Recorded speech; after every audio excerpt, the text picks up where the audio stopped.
Je m'appelle Victor Malik, j'ai 24 ans et je suis pilote ici à l'Aéroclub de Sarreguemines. Donc cette année j'ai fait plusieurs compétitions, donc des championnats de préparation donc en Allemagne, en République tchèque.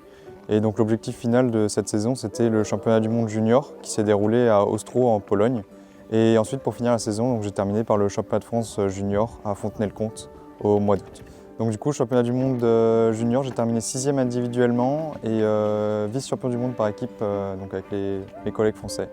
Et donc championnat de France junior, j'ai terminé premier. Donc les championnats du monde et les championnats de France, donc c'est sur 2 semaines et 1 semaine respectivement. Donc en fait, tous les matins, en fonction de la météo, on va avoir un briefing. Et donc si la météo est bonne, on va avoir une épreuve plus ou moins grande. Donc on a une ligne de départ, plusieurs points de virage. Et donc dans un planeur comme celui-là, on a un GPS qui en fait enregistre toutes nos positions. En fait, le but, c'est de passer par tous les points de virage dans l'ordre et de faire le circuit le plus vite possible. Donc chaque jour, ça nous fait des points. Et du coup, on cumule les points chaque jour et à la fin de la semaine, celui qui a le plus de points est champion.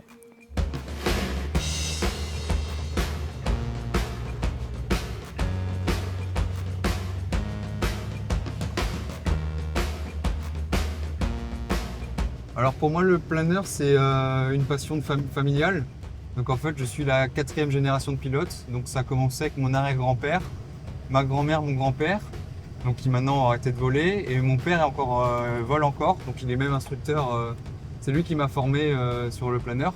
Et en fait, depuis que je suis tout petit, en fait, je passe mes week-ends sur l'aéroclub de Sarreguemines.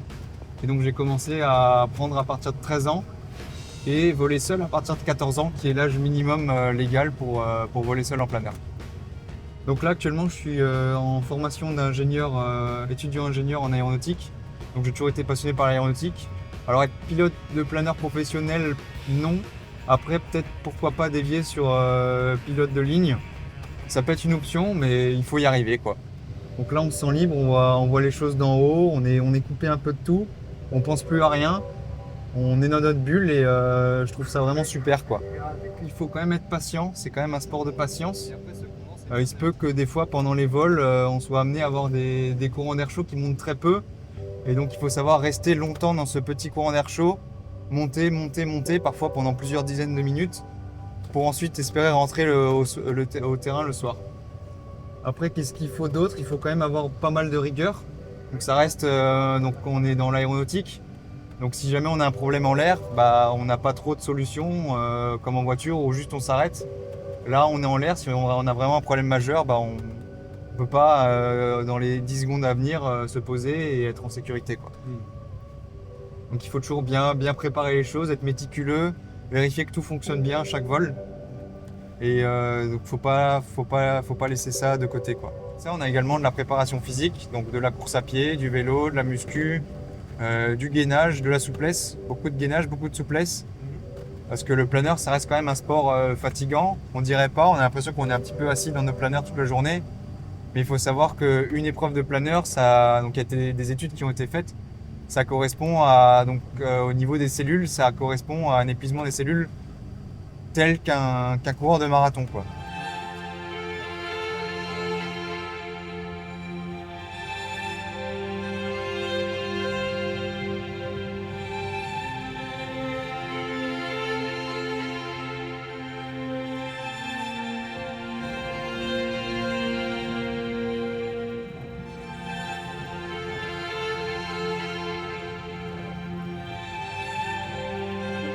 Et voilà, tout en douceur, on est posé.